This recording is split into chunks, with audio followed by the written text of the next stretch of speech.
Assalamualaikum warahmatullahi wabarakatuh. Saya Ani Mustika dari Prodi Farmasi akan mempresentasikan tentang praktikum yang telah saya lakukan, yaitu praktikum kimia dasar tentang tekanan osmotik pada kentang.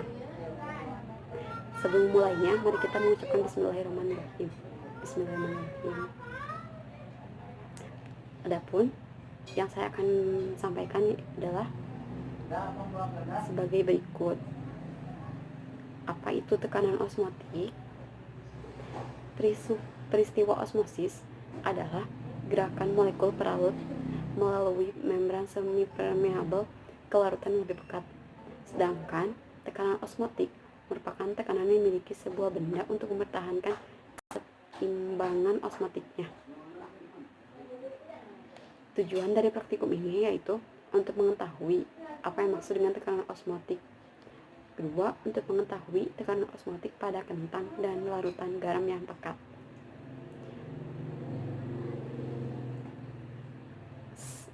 Sebelum melakukan praktikum, langkah-langkahnya ada sebagai berikut, yaitu 1. Menyiapkan alat dan bahan.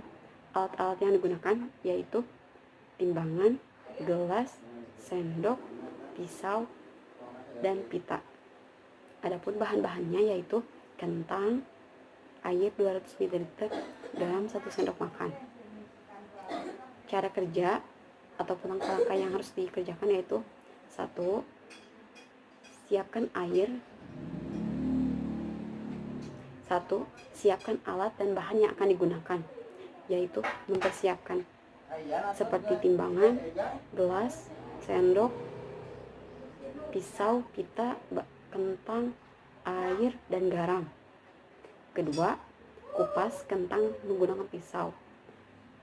Kupas kentang terlebih dahulu. 3. Lubangi kentang yang telah dikupas tadi sedikit saja. Keempat, timbang kentang terlebih dahulu agar dapat mengetahui massa kentang sebelum kentang direaksikan dengan larutan garam, agar dapat mengetahui perbedaannya. 5. Buatlah larutan garam yang pekat, yaitu dengan cara masukkan 1 sendok garam ke dalam gelas berisi air 200 ml, lalu diaduk hingga rata dan dapat dilihat larutan yang pekat ataupun tidak. Larutan pekat yaitu larutan yang setengah dari larutannya mengandung zat pelarut, yaitu garam. Sedangkan larutan encer hanya ditambahkan sedikit saja garamnya. Lalu ikat kentang menggunakan pita.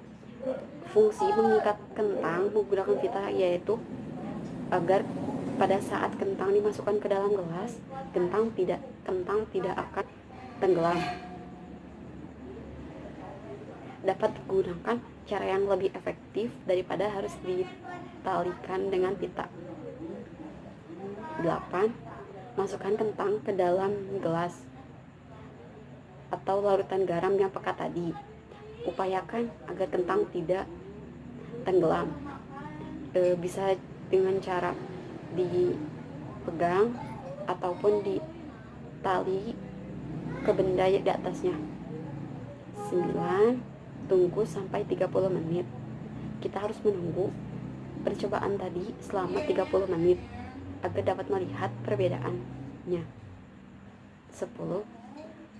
Angkat kentang dan sisihkan, tiriskan kentang misalnya dengan tisu.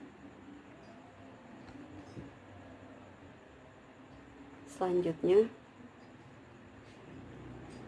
buka pita yang ada pada kentang. Membuka pita terlebih dahulu, lalu periksa tekstur dan keadaan kentang setelah direndam.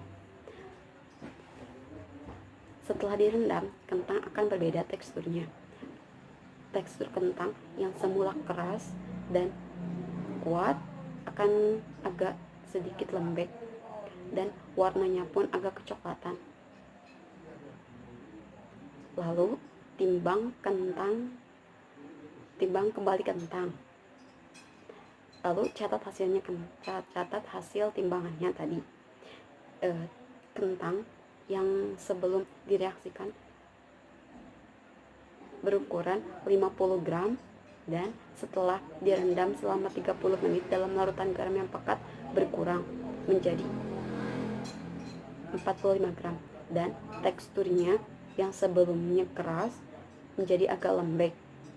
Keadaan warnanya juga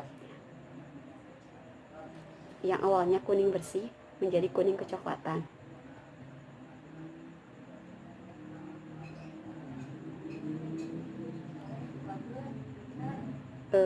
Perlu diingat bahwa pada saat menimbang, pastikan timbangan berada pada angka 0. Khawatir apabila tidak berada pada angka 0, maka masa kentang itu pun tidak atau bukan merupakan masa sebenarnya.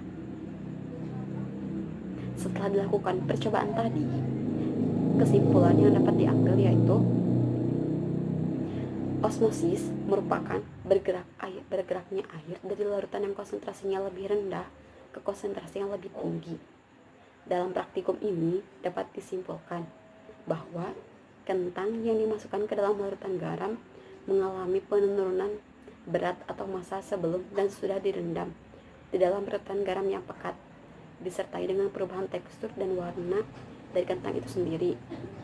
Hal ini dikarenakan air yang berada dalam bahan atau dalam kentang memiliki konsentrasi lebih rendah dari konsentrasi larutan di luarnya atau dari konsentrasi larutan dari garamnya, sehingga air yang berada dalam kentang tersebut bergerak ke larutan di luarnya, sehingga massa kentang berubah dari awalnya 50 gram menjadi 45 gram. Sampaikan yaitu sebelum memulai praktikum hendaknya mencuci semua bahan maupun alat-alat yang akan digunakan tadi.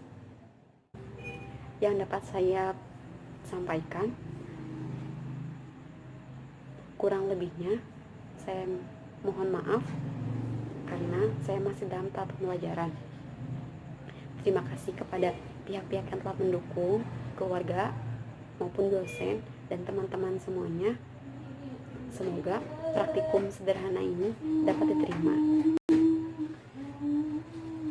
Sekian, wassalamualaikum warahmatullahi wabarakatuh. Salam farmasi.